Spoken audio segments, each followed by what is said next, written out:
Private tutor plus introvert. তা তুমি কত টাকা মাইনে নিবে?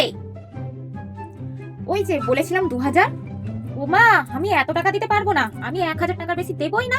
তুমি একটু কম বেতন নাও, দেখবে তোমার কাছে আরো অনেক বাচ্চাই ভর্তি হবে। আমার তো এখানে এত বাচ্চা লাগবে না, আমি তো তোমার বাচ্চাকে স্পেশাল ভাবে পড়াবো।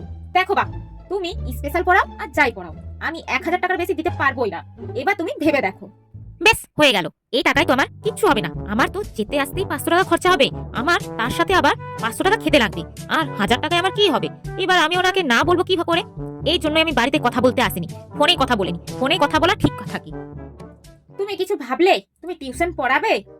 দূর ছাই, আমার ভালো লাগে না। এখানে নাও বলতে পারছি না, আর হ্যাঁও বলতে পারছি না। কি করা যায়, কি করা যায়? হ্যাঁ, আমি বরঞ্চ হ্যাঁটা বলেই দিই। ওই 1000 টাকাতেই আমাকে কাজ চালাতে হবে।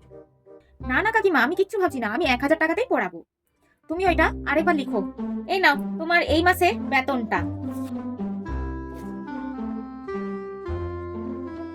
500 টাকা।